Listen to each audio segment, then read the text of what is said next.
How to fix Samsung Note 7. Bluetooth could not connect, turn on Bluetooth tethering problem। नमस्कार दोस्तों, स्वागत है आप सभी का तिकराज यूट्यूब चैनल पर। तो दोस्तों आज के इस वीडियो पर मैं आपको बताऊंगा कि ये जो स्क्रीन पे एरर है उसको कैसे आप फिक्स कर सकते हैं।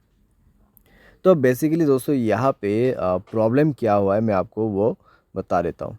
ठीक है, यहाँ पे आप देख सकते हैं मैं जब इंटरनेट एक्सेस इनेबल करने की कोशिश कर रहा था मेरे डिवाइस में, ठीक है, जो कि इस डिवाइस का ब्लूटूथ में यूज़ कर रहा था। तो इस डिवाइस का जो ब्लूटूथ है मैं इसको यूज़ कर रहा था और उसके साथ में दोस्तों जब मैंने सेटिंग पे जाके देखा तो मुझे इंटरनेट एक्सेस का ऑप्शन मिला। तो जैसे ही मैंने इंटरनेट एक्सेस के ऑप्शन पे क्लिक किया तो मुझे यहाँ पे बता रहा है कि could not connect, turn on Bluetooth tethering on this device. तो आपको क्या करना चाहिए, कैसे प्रॉब्लम सॉल्व होगा, आज के इस वीडियो पर मैं आपको सॉल्यूशन बता देने वाला हूँ। सिंपल सा सॉल्यूशन होगा यहाँ पे, ठीक है। कुछ बेसिक सॉल्यूशन मैं आपको बता दूंगा, उसके बाद सेटिंग आपको कैसे करना है। सेटिंग आप करने के बाद सॉल्व हो जाएगा आपका प्रॉब्लम, ठीक है। तो वीडियो के साथ बने रहिए दोस्तों यहाँ पे, और साथ ही साथ अगर आपने चैनल को अभी तक सब्सक्राइब नहीं किया है तो सब्सक्राइब करके बेल आइकन को क्लिक जरूर से कर लेना। अगर आप ऑनलाइन पैसा कमाना चाहते हैं तो वीडियो डिस्क्रिप्शन पर आपको उसका लिंक मिल जाएगा, और किसी भी प्रॉब्लम के रिगार्डिंग पर आप हमें ट्विटर पर फॉलो करके मैसेज कर सकते हैं, या तो फिर आपको स्क्रीन पर व्हाट्सएप कॉन्टैक्ट मिल जाएगा। चलिए दोस्तों वीडियो शुरू करते हैं। तो दोस्तों यहाँ पे आपको सबसे पहले क्या करना चाहिए, तो उसके लिए दोस्तों आप सेटिंग पर जाइए। सेटिंग पर जाने के बाद स्क्रॉल डाउन कीजिए और यहाँ पे आपको मिलेगा जनरल मैनेजमेंट। जनरल मैनेजमेंट, ठीक है। एंड देन आपको रीसेट पर क्लिक करना है और रीसेट नेटवर्क सेटिंग पर जाके आपको रीसेट सेटिंग पर क्लिक कर देना है, और उसके बाद अपना मोबाइल पैटर्न पासवर्ड जो भी है उसको सेट कर देना है, भर देना है और सेटिंग को रीसेट कर लेना है, ठीक है। इससे नेटवर्क सेटिंग रीसेट हो जाएगा, आपका ब्लूटूथ कनेक्शन भी रीसेट हो जाएगा। तो कनेक्शन पर जाइए उसके बाद में और ब्लूटूथ को इनेबल कीजिए, जाइए ब्लूटूथ के ऑप्शन पे, ठीक है। और उसके बाद दोस्तों यहाँ पे आपको उस डिवाइस को सेलेक्ट करना है जिस डिवाइस का आपको ब्लूटूथ टेथरिंग यूज़ करना है।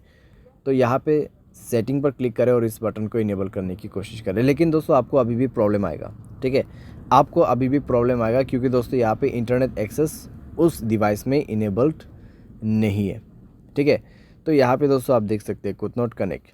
तो यहाँ पे जो आपको रेडमी का जो फ़ोन दिखाई दे रहा है, ठीक है, जो फ़ोन मॉडल आपको दिखाई दे रहा है स्क्रीन पे, तो उस मोबाइल पे ब्लूटूथ टेथरिंग इनेबल होना चाहिए, ठीक है। तो जो भी मोबाइल से आपको ब्लूटूथ टेथरिंग यूज़ करना है उसके डिवाइस में जाइए, ठीक है। आपको आपके मोबाइल पे नहीं जाना है। ये प्रॉब्लम सॉल्व करने के लिए आपको वो दूसरे मोबाइल पे जाना है और उसके mobile hotspot and tethering option पे जाके उसके डिवाइस के ब्लूटूथ टेथरिंग को इनेबल कर देना है, ठीक है। इसको इनेबल करने के बाद ही दोस्तों आप अपने मोबाइल पे जाइए, कनेक्शन पे क्लिक कीजिए, उस डिवाइस पे इंटरनेट कनेक्टिविटी होना चाहिए, ठीक है। एंड देन ब्लूटूथ के ऑप्शन पे जाके गियर आइकन पे क्लिक करना है और यहाँ पे आपको इंटरनेट एक्सेस इनेबल करने का ऑप्शन मिल जाएगा और अभी काम कर जाएगा, प्रॉब्लम फिक्स हो जाएगा। तो कुछ इस प्रकार से दोस्तों आप इस प्रॉब्लम को फिक्स कर सकते हैं। ये जो प्रॉब्लम है दोस्तों बेसिकली आपकी डिवाइस में से नहीं आते हैं, ठीक है। जहाँ कहीं से भी आप ब्लूटूथ को कनेक्ट कर रहे हैं और जिस मोबाइल से आपको इंटरनेट एक्सेस चाहिए उस मोबाइल के ब्लूटूथ सेटिंग पर जाए, ब्लूटूथ टेथरिंग को इनेबल करें एंड देन आपके मोबाइल पे जाके सेलेक्ट कीजिए इंटरनेट एक्सेस को, ठीक है। ब्लूटूथ के ऑप्शन पे जाके इंटरनेट एक्सेस को सेलेक्ट कीजिए और उसके बाद कनेक्ट भी हो जाएगा, प्रॉब्लम भी फिक्स हो जाएगा। यहाँ पे दोस्तों मैंने आपको बेसिक सा सॉल्यूशन बताया। अगर प्रॉब्लम आते हैं तो आप रीसेट कर दीजिए ब्लूटूथ सेटिंग्स को। तो इस तरीके से दोस्तों आप अपने प्रॉब्लम को फिक्स कर सकते हैं। उम्मीद करते हैं आपको वीडियो पसंद आया होगा। Thanks for watching.